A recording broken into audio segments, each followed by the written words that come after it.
In nature, mimicry allows creatures to ride the coattails of others. You get the aura, the vibe of a dangerous, poisonous, or disgusting critter without having to put in the hard work of developing those traits. But the giant owl butterfly takes it to another level. In some cases, looking like a photorealistic copy of a frightening predator.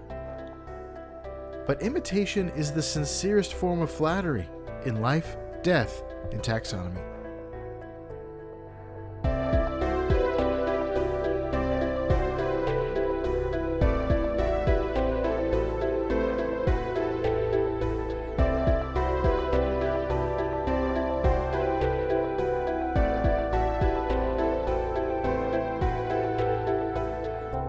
Welcome back to Life, Death, and Taxonomy. It's your 30 minutes of interesting animal information. I'm Joe. And I'm Carlos. Thank you to Cassie for the creation of our theme song. To hear more of Cassie's music, please search Cassie Michelle on YouTube or Spotify. And thank you to Johanna for the creation of this week's artwork. To check that out, you can visit us at our home on the web at ldtaxonomy.com. And a very special thank you to our patrons. Thank you so much for your support. It's greatly appreciated. Thanks for helping us keep the lights on. If you'd like to donate, just visit patreon.com/ldtaxonomy or click on donate on our website. And today we're asking, who is this bug? But more on that later. Oh man, I've got a book that is just that pun. Oh, that's good. It's a back and forth between I think it's a mommy owl and a baby owl, and the baby owl says, Who will help me with this? And then the mommy says, I'll help you. And it does that like 12 times and the book's over. But anyway, anywho, we're talking about the giant owl butterfly. So it's not an owl at all. No. It's also called, it actually doesn't have any other common names, just the giant owl butterfly, but we're going to call it here, there it is. And the icon artist. Does that work? It does work. Let's taxonomize this. It's in a kingdom you know, love, and are in. Of course, that kingdom is Animalia. The phylum is Arthropoda. The class is Insecta. It's an insect. The order is Lepidoptera. We've been here before with every butterfly and moth we've done. The family is Nymphalidae, also butterflies. The subfamily, Satyrinae. That's the way you say that, Satyrinae. The genus is Caligo, and the species is Telemonius. So Caligo Telemonius. So, since we are in the business of naming things, it's time for my favorite part of the show, nitty-gritty nomenclature. The part of the show where I ask you, Joe, a question, and that is, what is the English translation for the binomial nomenclature for this animal, which in this case is Caligo telemonius. Telemonius. It's almost New Year's. Our family tradition of watching Shrek every year and eating pigs in a blanket is approaching, and what a good time. I can't believe I'm saying this, but I'm excited for Shrek. But anyway, let's get through Christmas first. So, what does Caligo telemonius mean in English? Does it mean A, dark-winged owl, B, Telemon's darkness, C, mottled communication, or D, distant violence? Do you want me to repeat any of those? Yeah, go ahead and do it again. A, dark-winged owl, Telemon's darkness, mottled communication, and distant violence. Telemon's darkness, final answer. Ding, ding, ding. You're Magic. correct. It sounds like a magic card. Telemon's Darkness does sound like a magic card, and Telemon definitely sounds like a planeswalker. Mm-hmm. But yeah, Telemonius is just of Telemon. Or like son of Telemon or something like that. And Caligo, I thought I was going to get you with like Calico. So modeled like a calico cat. Obviously that didn't work. And then Telemonius, the Tele, I thought I would get you with like communication or distant or something. So there's my thought process for the etymology. But Caligo means dark or gloom. Darkness. Let's talk about what this guy looks like. Okay.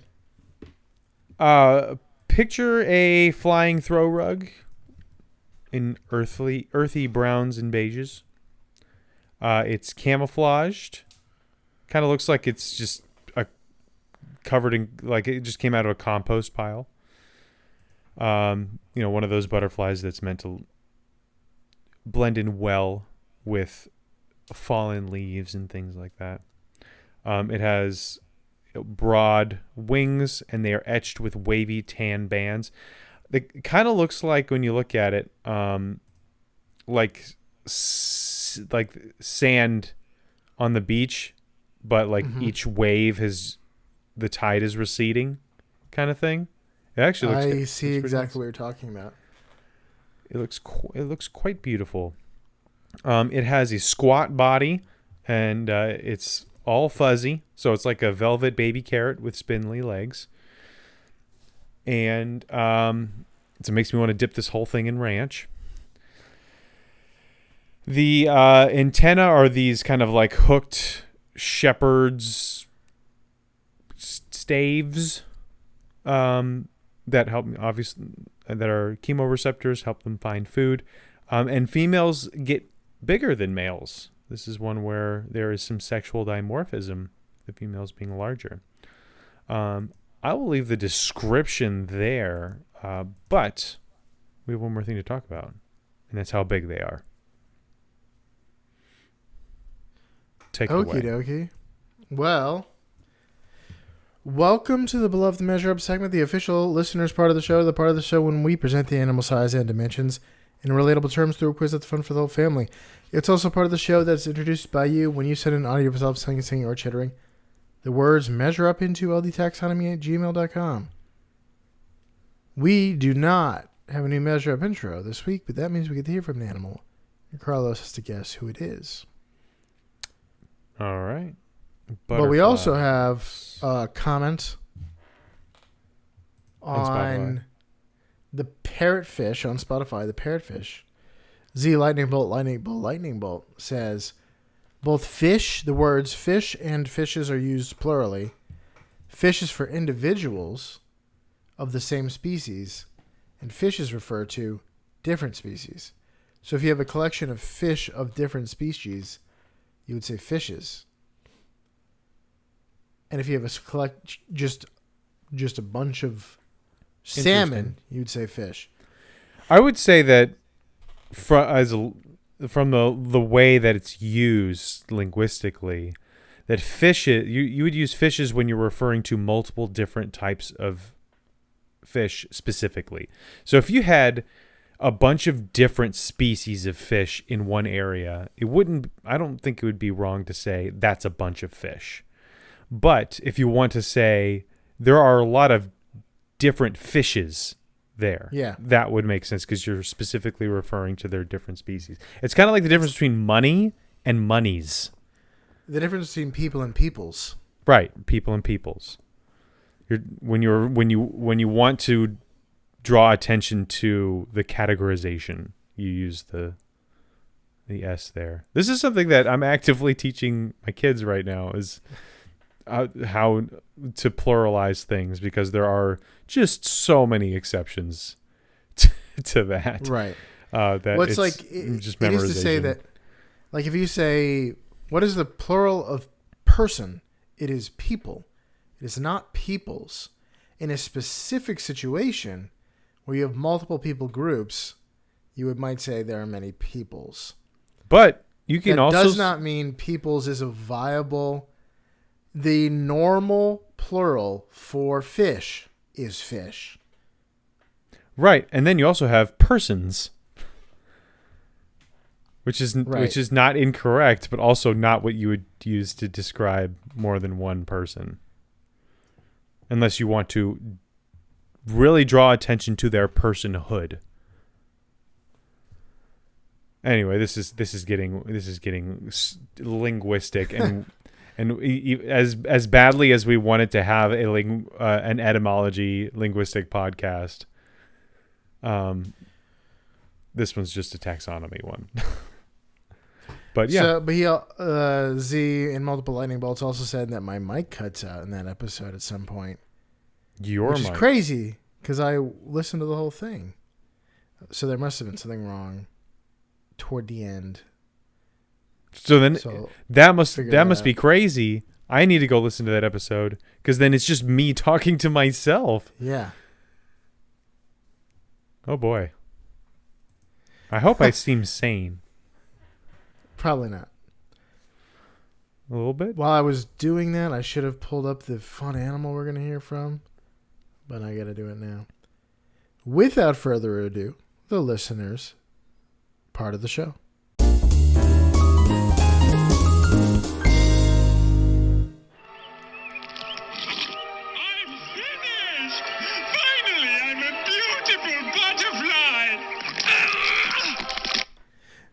I feel like you've done him before. It's the best. It beats the rest. Is it the best? So that's Heimlich. Mm-hmm. Have you done Absalom from? Yes. He turns into a butterfly at the end of. I've done him for a caterpillar, I think. And I think there is a butterfly already in that's part of the Bugs Life Goof Troop, whatever, the one that's married to the praying mantis, right? I have no idea what you're talking about. In Bugs Life, there is a praying mantis and a butterfly couple that are part of the magic act, the part of the circus. Transformation. You don't remember that? Circus. I remember them. I don't remember the butterfly. Yeah, maybe she's a moth or something like that. But she dazzles with her wings. That's the whole point. She transforms into something beautiful. But anyway, Heimlich's a good choice. Members of the circus. I don't remember. I was looking for a list, but names. It's a big chunky paragraph. Actually, I don't remember most names from that movie. That's one we still haven't shown the kids. I feel like Kevin Spacey's going to be a little too intense. Gypsy, also known as Miss Moth. Gypsy. Okay, so she's a moth. Fine, whatever. Heimlich's the only true butterfly in the group. Cool. Okay. Let's talk about their wingspan. They have a wingspan of 6.3 inches. Pretty big butterfly. 16 centimeters. And how does that compare to these things? Which is correct? A, 2.3 owl butterflies go into the length of a Costa Rican cacao pod.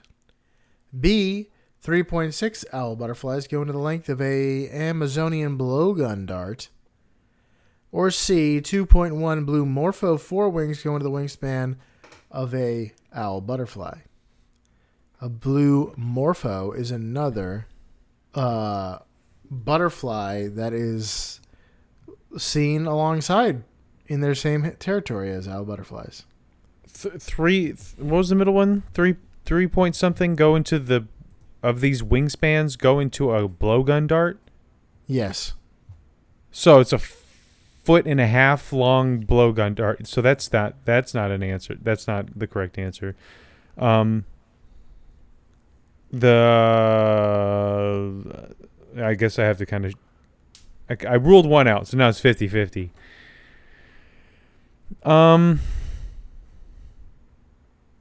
Cacao. Final answer. Ka-chow. The correct answer is 2.1 blue morpho forewings. Goes into the wingspan. You know what a blue morpho is? It's like one of the most famous butterflies besides like the monarch. Oh, and this one. Then I probably know what you're talking about. It's the pretty blue one. Uh-huh. I like the idea of a 1.5 foot long blow dart though. It's like a javelin. Let's talk about their body length. The length of the little nasty actual bug in the middle of the beautiful butterfly wings. We forget that, don't we? We're totally we're totally fine with butterfly kisses. We want them to land on our hands and noses and stuff. It's so nice, but you forget that it's still a bug with all 6 legs and mandibles and antenna and stuff like that. No mandibles. Just a straw. Or sorry, not mandibles, a proboscis. Yeah. That's much better. And if it didn't have those wings, if it had just clear wings like a locust, you would want to burn it with fire before it got within 10 feet of you. So we are fickle beings when it comes to which bugs get to live. Let's talk about their body length. 2.2 inches or 5.6 centimeters. Well, how do they compare to these things? Which is correct? A, 1.8 owl butterflies go into the length of a harpy eagle talon. B, 3 owl butterflies go into the diameter of a passion flower. Or C, 2.4 bromelade leaves go into the length of an owl butterfly. Man, I have no reference for this. I am honestly flipping a 3-sided coin here.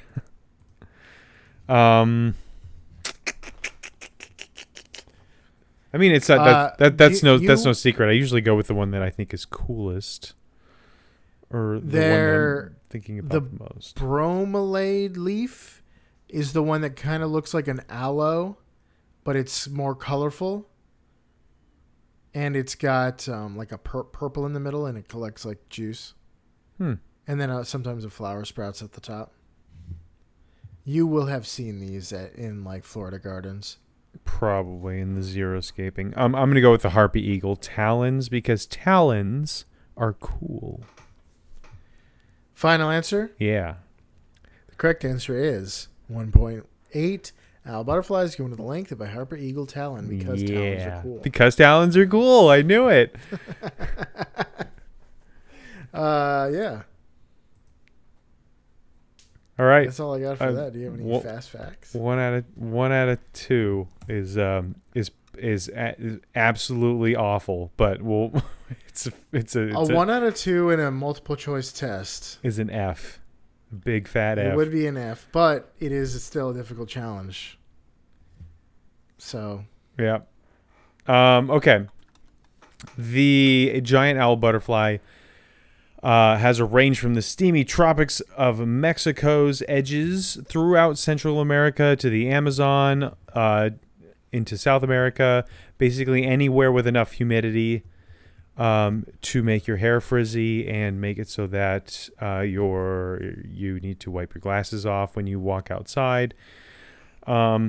It likes to hang out in the dim underbellies of rainforests and scrubby second growth woods where the shade is thick and there are lots of fruit, which brings me to the diet. They love fermented fruit. Mush. They like the mush. When you get to the point where you're like, I need to make banana bread out of these bananas, that's the giant owl butterfly is like, hold on, let him cook. But give it a few more days, and then it'll be just perfect. So, and specifically, yeah, bananas. They like to eat very mushy, overripe bananas. The caterpillars, when they're caterpillars, they eat the banana leaves. So bananas just are the main course, and they are pests on local farms in the areas, especially because humans eat a lot of bananas, and the caterpillars will eat a lot of the leaves and kill the plants. So, the butterfly puffs out pheromone clouds to bring in the ladies and court. And the full egg to dust, egg to dust cycle is about 5 months. But like many last stages of flying insects, the last stage is short. Adults usually last for about 2 weeks. So basically it's hatch, eat for a long time, for months, and then turn into a cocoon, come out of the cocoon, mate, and die. That's the life cycle. Yeah, well, you think of a butterfly as like a butterfly, but really their lives are mostly caterpillar.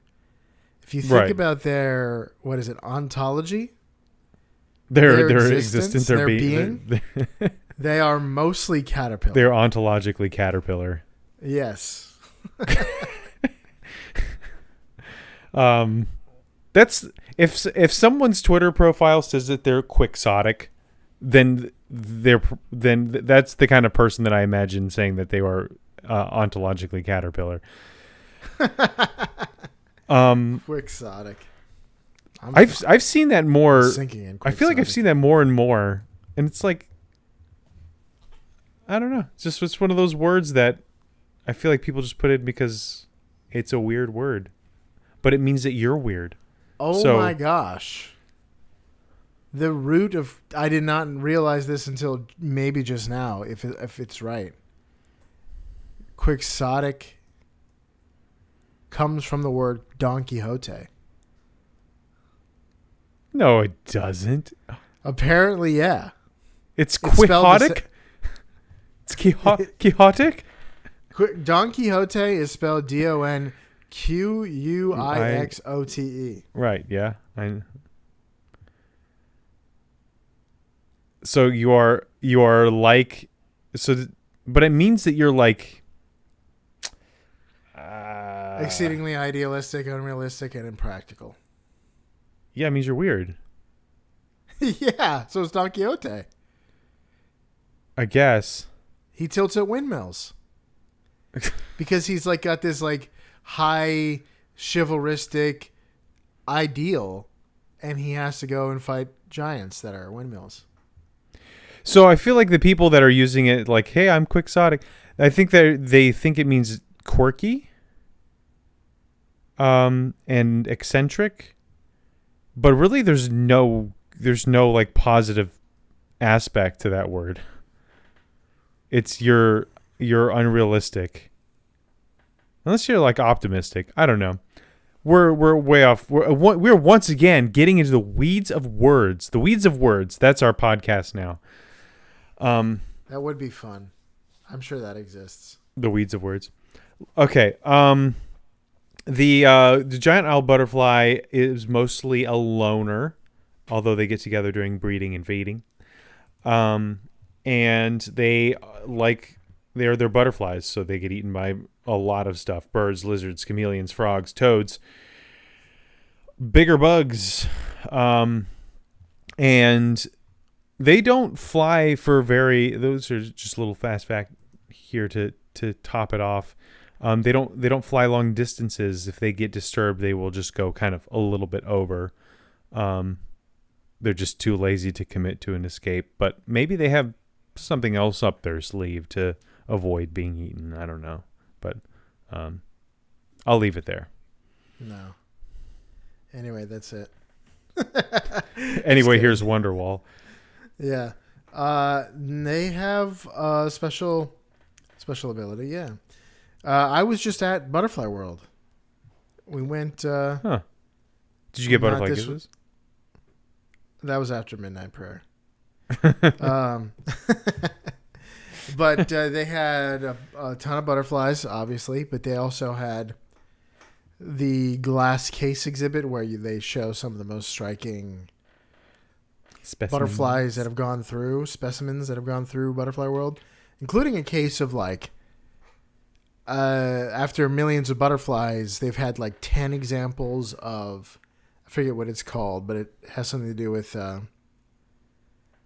dimorphism, sexual dimorphism, like butterflies that one of their their left wing has male pattern and their right wing has female pattern. Oh. It's like a very extremely rare natural whoopsie daisy. It's like that one it's like when that I remember going into a Spirit Halloween store and finding a Bruce Jenner costume that was half Bruce Jenner, half Caitlyn Jenner. It's exactly that, only if it's like a 10 in a million chance to happen. Right. So that's interesting. But they also had this, and the specimen that they had, the underside looks strikingly like an owl. But in general, an owl's face, not an entire owl. An owl's face, even the wing shape kind of has an owl's face shape to it. If you imagine the beak right under their wings. Mm-hmm. But it was crazy because what, this looks just like an owl. And I looked at other specimens and it looks less like an owl than this one, but still quite like an owl's face. So it's one of the most dramatic examples of mimicry as a defense mechanism in nature. Because it's not like the viceroy butterfly mimics the monarch butterfly. Because the monarch tastes like milkweed, and that's gross. And the viceroy looks like another butterfly that tastes like milkweed. I like that. I like the fact that the milkweed butterfly had the choice of eating milk, or the viceroy butterfly had the chance to, should I do what the monarch does and eat milkweed and become nasty? And they're like, no, milkweed is disgusting. I'm just going to look like them. I'm going to eat what I want and just put on the monarch's clothes. Yeah, exactly. So it's they researchers believe that it's aimed almost entirely at deterring vertebrate predators, especially insect-eating birds and small mammals. Makes sense. Because certain, like a praying mantis, I don't know if it's gonna even register. Looks like an owl, kinda. Or that's right. It's weird to look at, and I think they're just gonna go full instinct, no thoughts mode, and just eat whatever's moving. Only prayers. Yeah. The owl butterfly's underwing, it's the underwings only. The other side is almost like a brown, purplish, maroon color. But the underwing are, first of all, pretty good at blending in with trees and stuff. But also, when they're not blending in, look like an owl's eyes.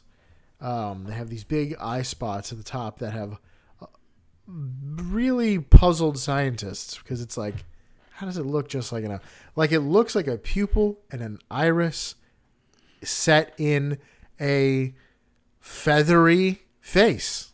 That's what it looks like. It even has what looks like some shading to give it depth. It doesn't look like just a flat eye. It looks like I could poke it and it would be wet. Like, if you look at it really close, the eyeball part, yeah, it does look like the iris is yellow, but it's darker yellow at the edges to look like it's beveled. that's You know? that's incredible. It's Right. so detailed and probably unnecessarily detailed. And the pupil part is black, but one end of both sides, both wings, the pupil on both wings, the fake pupil on both wings, one end of it, the corresponding end on both wings, is white, like has a white Little shine to it. edge to make it look like a shiny pupil, Taking a little shine to this guy. Huh. which is absolutely wild. Like, how does that happen? Like if that wasn't there, would like the lizard be like, oh, never mind, that's just a butterfly. I'm actually gonna eat him.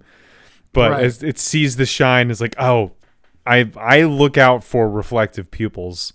That's my telltale sign that I'm looking at an owl and not a butterfly. So you can see the attention to detail is probably lost on invertebrates. A lot of things are lost on invertebrates. Yeah, like art and poetry. Yeah. The spots look like a big predator's eyes, particularly an owl. And many small animals get nervous and stay away from stuff that looks like that, large predators. And if you're a bird, one thing you're on the lookout for is a big owl.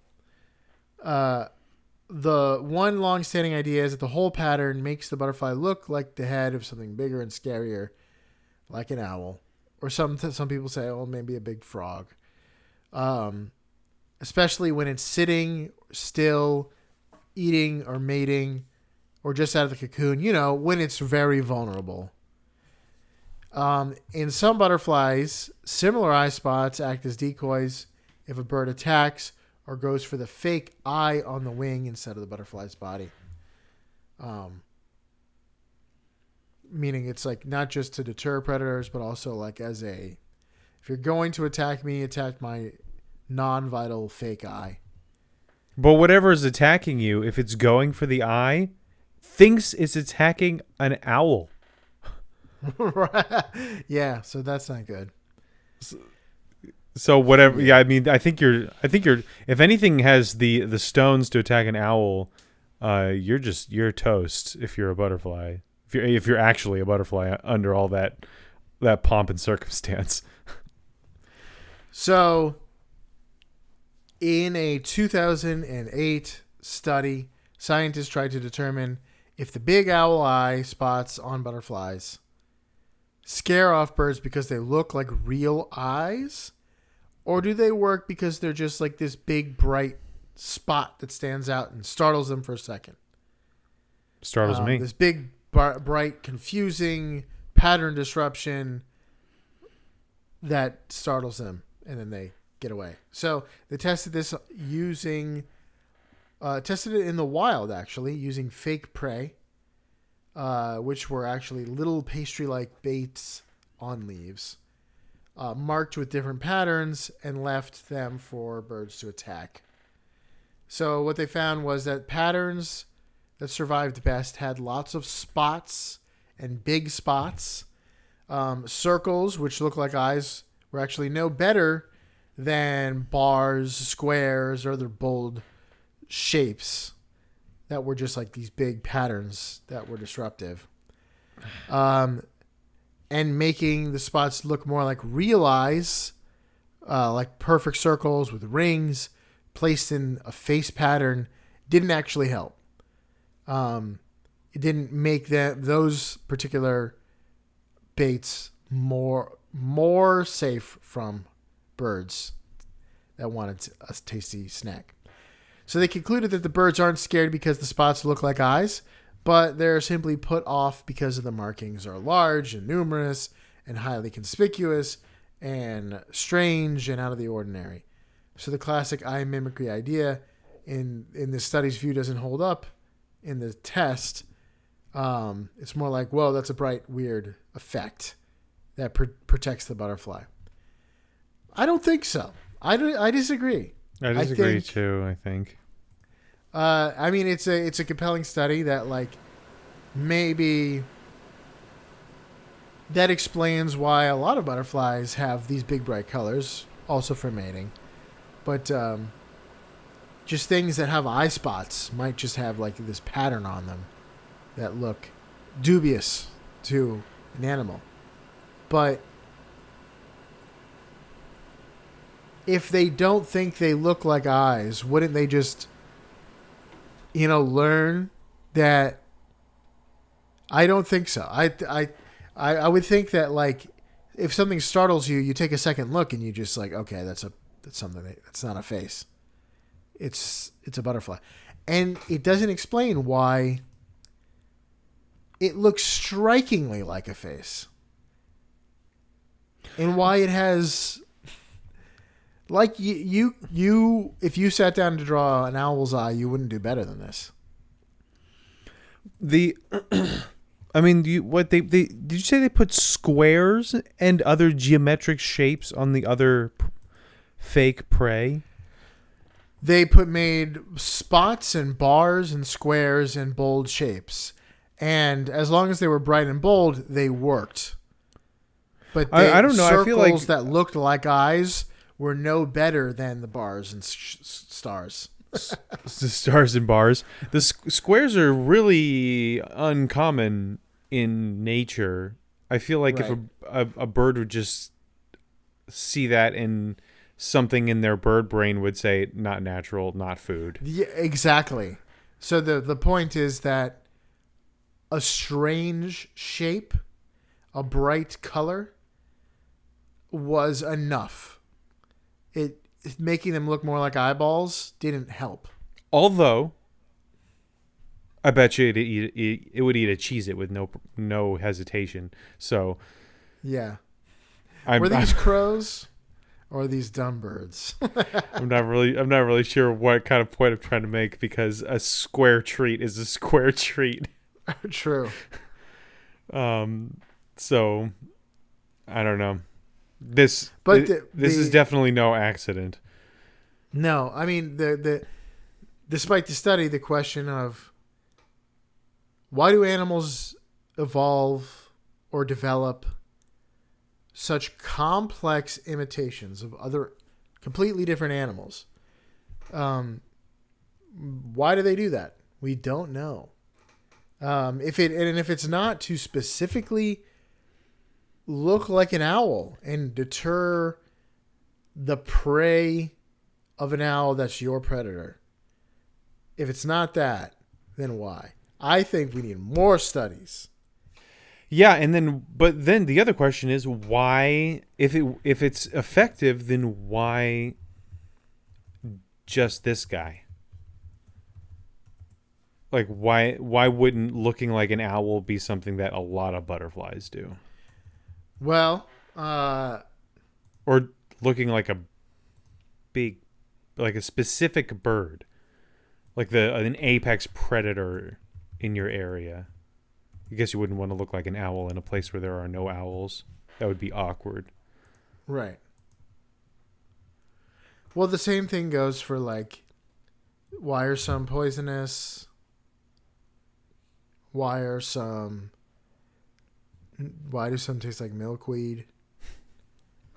There's a lot of different ways to not get eaten.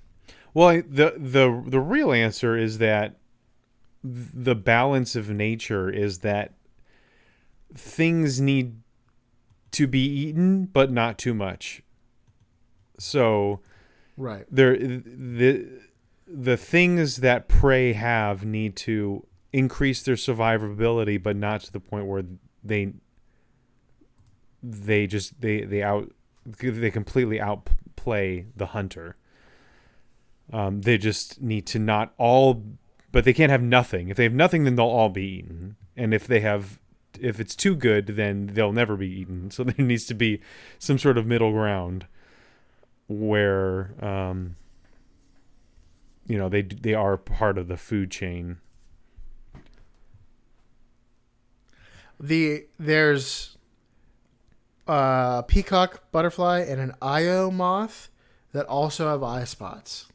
I mean, a lot of butterflies have eye spots. That's one of the interesting things about butterflies. But this one is an owl. It's so owl. That's and another one would be so raven. And that's so raven. And are you? We talked about the eye spots on the fake snake caterpillar. Yeah, honestly, if I had to pick a stage of my life as one of these animals to have the mimicry, it would definitely be the caterpillar stage, because as we mentioned, you're mostly caterpillar. You're Caterpillars are often poisonous and nasty. Do you know that tigers have eye spots? No. Yes. I think so. They think they do. They have on the backs of their ears they have like black with a white spot in the middle, so that when they're drinking, the ears are back and they look like eyes that are looking up. Why? So that a bigger tiger can't get them. Oh, okay. like what else? What's gonna get them besides a bigger tiger or a person? And maybe like that. Yeah, a person or a bear.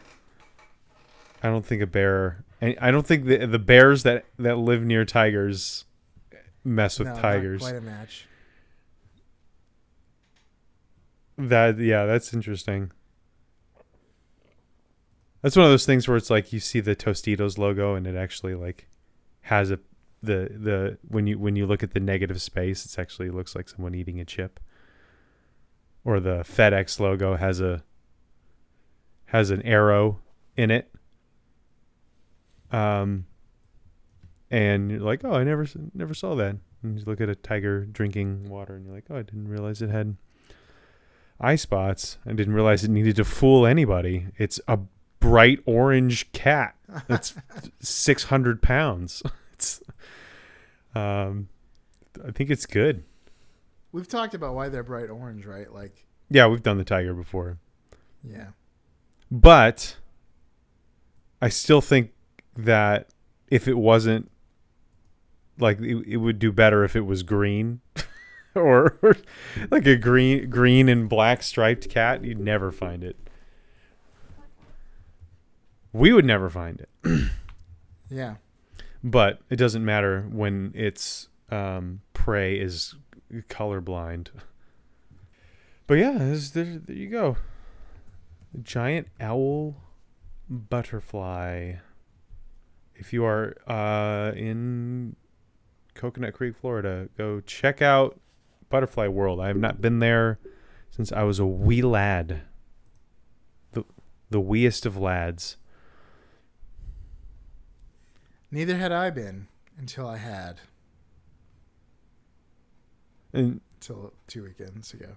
And again, like it is weird that you are excited to go to a big dome full of bugs. Uh-huh. Full of free roaming bugs. If those were all palmetto bugs? Yeah. I mean, yeah. I was gonna say dragonflies, but I'd be totally fine with a dome full of dragonflies. But Me too. Yeah, palmetto bugs, or even June bugs, or even like the love bugs. Like they're everywhere. I don't want them on me. Don't touch me. You're not pretty enough.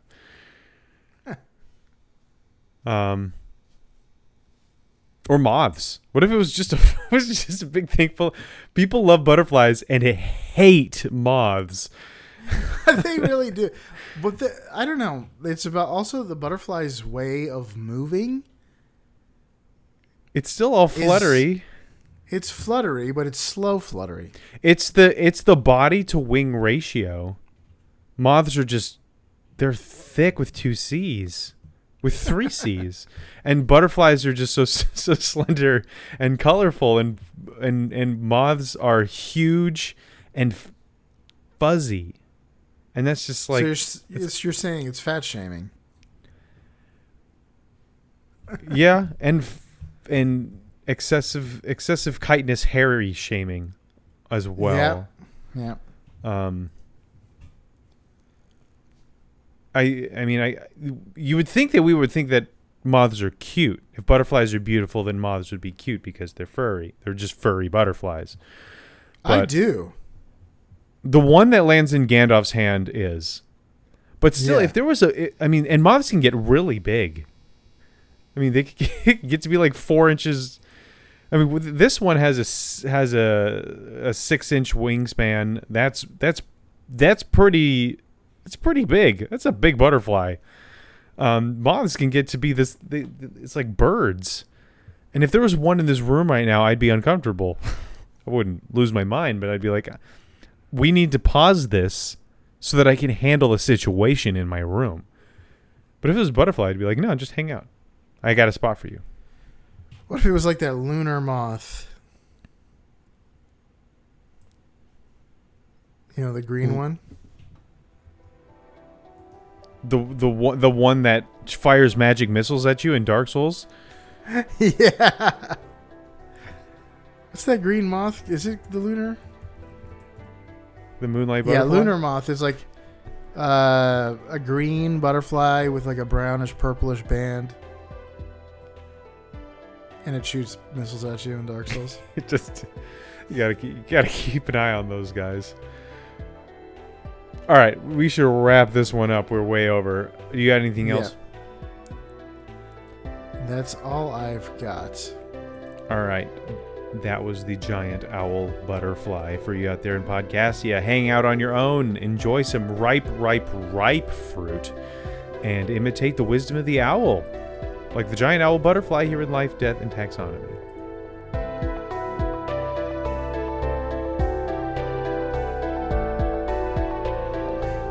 Hey Taxonomy Titans, I just want to remind you that we have a Patreon that you can find by going to ldtaxonomy.com/donate. All of our episodes are uploaded there. Sign up for free to engage with us, leave episode suggestions, or chat with other animal enthusiasts. If you find it in your heart to donate, it will help us cover some costs and continue to make the show. Plus, we'll thank you every week. Most importantly, thank you all for listening.